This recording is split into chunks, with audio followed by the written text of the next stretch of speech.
One. Hello, you guys, and welcome to the Woman's Cave. I am an hour and 26 minutes late. Yeah, and this lady has been so patient. Crap, how did I forget her name? I just Denise Turney.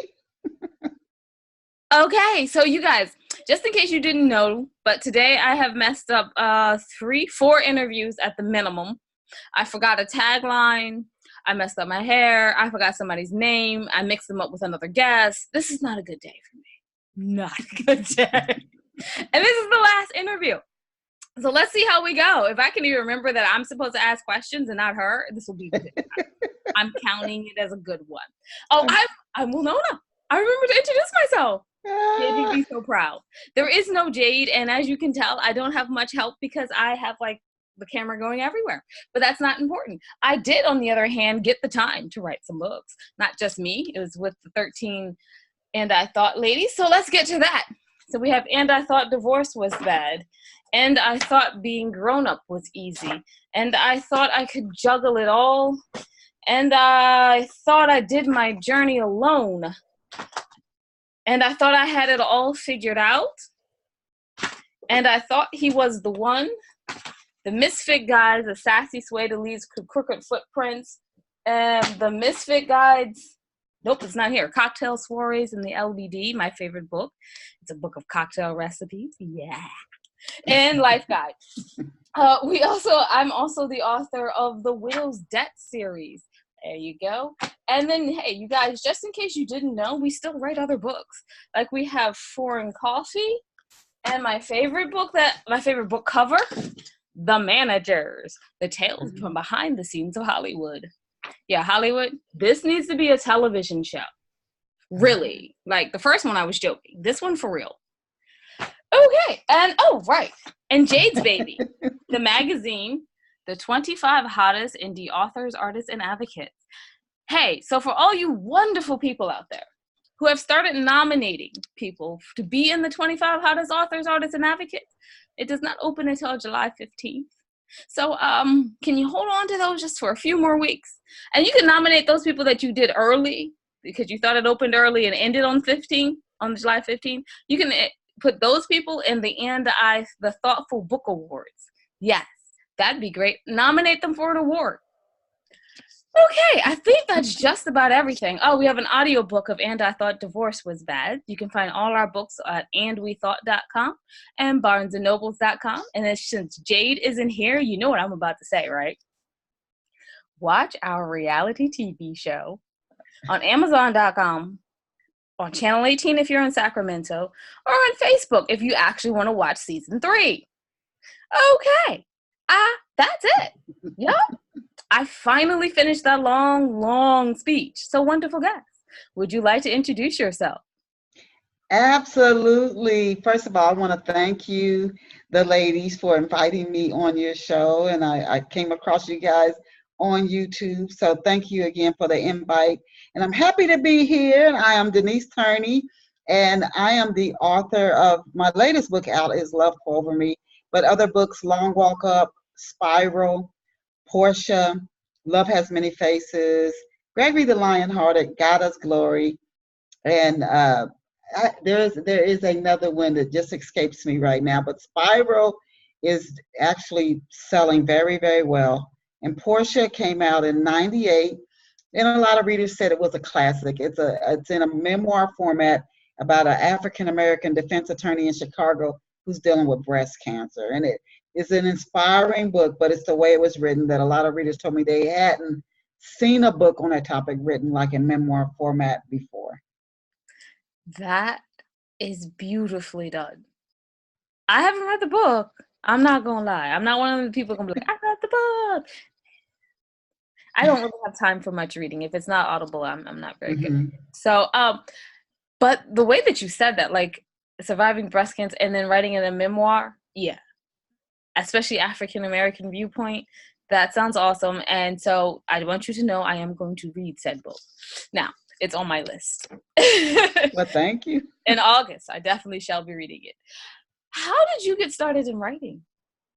Actually, when I love to read, and I will ask people generally if they've saw the movie Matilda. So the little girl, she has so many books that she takes out of the library that she needs like a wagon to carry the books in. That was me. When I was in school, I loved to go to the library, and I would bring so many books out that the librarian would ask me, "Do you really read all of those books?" And I read 30 to 50 books a week when I was a little kid. And so when I was 10 years old, my sister comes home, and I thought I had seen every book, especially by African American, because you're going back, for me, being a kid, was in the 70s. It was Toni Morrison, and it was, I don't even think I learned of Nikki Alice Walker, Giovanni. Maya Angelou. You That, didn't read Nikki? um, not yet. So it was Maya Angelou and Toni Morrison. It was, what I'm trying to say is there were very few African American authors. There are a lot of African American authors in that, but not in the 1970s. So my sister comes home with the book, and I hadn't seen it before, and I'm like, how could she's a school teacher now, but she wasn't the reader I was. And I read it, and this book came alive, and it was a book of poetry by Gwendolyn Brooks. I will never forget the impact that book had on me after all those books I had read, years of reading. I laid the book down, and I sit down on my bed, and something from my higher self revealed to me that I was a writer. And I started writing when I was 10 years old, and then I came out with Portia, my first, in 98. Mm. Your story is similar to my own, so I'm very happy to know there's someone else out there. It was Okay. it was Jade that came, and she gave me a book from Mickey Spillane. Yeah, I you know who that is, right? Mm-hmm. Yeah, most people who are older than us know who that is. Most other people are like, who? And I'm like, oh, he was the controversy of that 50s and 60s. But she came home with his book, and I Uh-huh. went, oh, I write mysteries now. Ah. And well, before that, because I was 10 when I got my first thing published. I started Mm-hmm. writing at 7. Mm-hmm. I was like, I write mysteries now. And I've kept writing mysteries. So this is kind of nice. It's nice to know like and I bet you those people would love to know that they inspired someone else to write and take up the. Yes. Yeah, I would agree. What's your favorite genre? I would say family sagas. I do like family sagas. I like stories that show how, first of all, how relationships impact us. We often see ourselves as silos or islands, but we all are teaching and learning at all times. And so in a family, that close knit, whether you get along or don't get along, they are going to shape you in a way. Even if you don't like something about your family, like in Love Pour Over Me, there's a complicated relationship between a father who has untreated alcoholism and his son who is very, very talented. And it affects his son, especially his soulmate relationship. It takes him years and years to work through this. But I like family sagas because our families literally lay the groundwork for the rest of our lives. And even if you do a lot of work, like if you watch Yana Van Zandt, and she always says, do your work, it could take decades to get over one thing that your family laid down for you. Yeah. One thing. So I like family sagas to see how families shape each other and help people to become who they are. And then hopefully some of the things you're like, I gotta let that family stuff go. And you do the work to start to move forward. Let it go and move forward. Because you're helping the next generation. So what is the hardest part of writing for you? I don't mean like the process. Like we just talked about like family sagas, like I'm thinking like character development, like plot, like the hardest technical thing for you. I usually I usually just sit down and just start writing. I have used character outlines, and sometimes like I think the most important thing, then this is what I hear from readers, they have to care about the character. You could have a great plot, you could have a great setting, your writing could be just wonderful, but if the readers don't care what happens to the characters, they're like, I don't care. They have to root for a character, and they need characters to really not like. They need somebody to really not like and root against, and they need characters to root for. So sometimes I'll have a character write like in Spiral, I had the grandmother write a letter to her mother who was passed away, or write something in their diary, so I can connect more deeply with the character. Because the more deeply I connect with the character in the story, generally the readers connect more deeply. If I don't feel that strong connection, readers generally don't feel that either. So the toughest part is getting that characterization down and not having your characters all be one way, because as humans we're not, but multi-dimensional. They had a good qualities, they had a part you like, that is, I would say, that takes time getting that down. Yes, lots of time.